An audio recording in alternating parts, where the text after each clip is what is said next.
Hello everyone. Now this is quite interesting. Russia, and especially Moscow and the surrounding regions, has been under multiple drone attacks for the past 24 hours. This map here, showing most of the routes taken by drones. You can see only a handful headed east, the vast majority heading north through the districts before Moscow, up through Ryazan region east of Moscow, some of them making it through and heading further north. Russian Telegram pages reported that in Moscow, there are multiple issues related to these drone attacks, with Wi-Fi being down, cafes and stores closing, only cash being accepted for payments, difficulties in ordering food, and also difficulties in calling a cab. Additionally, mobile internet isn't working in the areas of Tula, Yaroslavl, Tver, Saransk, and Kursk. Last night, over 447 drones were sent into Russia throughout the night, and the drone strikes are still continuing, with a dozen drones heading towards Moscow reported about half an hour ago at the time of recording.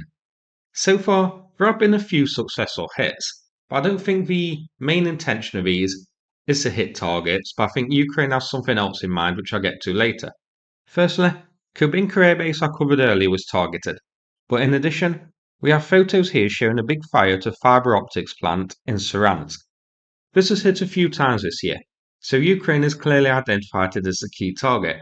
On screen is a Google map view of it, and here it is zoomed out to show its location overall, about 650 kilometers to the border with Ukraine.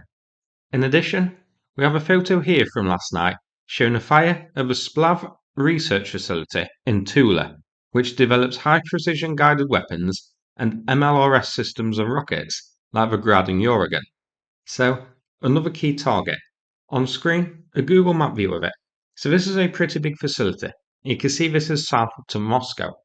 Now, given the number of drones used here, the frequency of attacks, and the direction the drones are heading, this definitely looks to me more like an attempt by Ukraine to deplete Russia's air defense in the region of Moscow. I'd love to know how many of these drones which are used and sent over are actually dirt cheap decoys just used to attract some fire and deplete Russia's stockpile of missiles. I don't think it's any coincidence that Ukraine is practicing its drone flyover prior to May the 9th.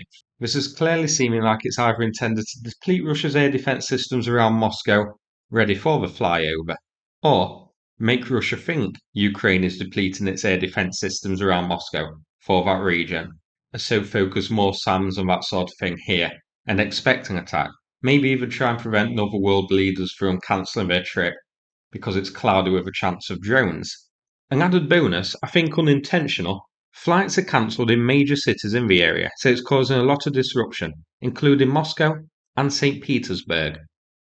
Earlier today, it was reported 60,000 passengers are stranded and 350 flights delayed or cancelled. The largest congestion is actually not at Moscow, but St. Petersburg, as flights from Moscow are redirected there because of Ukraine's drone raids. This is having a massive effect in Russia and causing a lot of disruption. And if this is unintentional, the effect it's having on the airports, it might actually be worth considering Ukraine to make it intentional and send a couple of drones every hour to keep the flights cancelled and delayed and cause utter chaos. Given some sources are reporting regular drone strikes and drone flights throughout the 24-hour period, it seems Ukraine actually isn't far off from doing that. Judging by some videos online, Russians at the airports are handling it with all the grace and decorum you'd expect Russians to handle a bad situation, by getting drunk and fighting with airport staff. So, that's it for this video. Hope you found it interesting. If so, please click like and subscribe. I'd appreciate it. Thanks very much and take care everybody.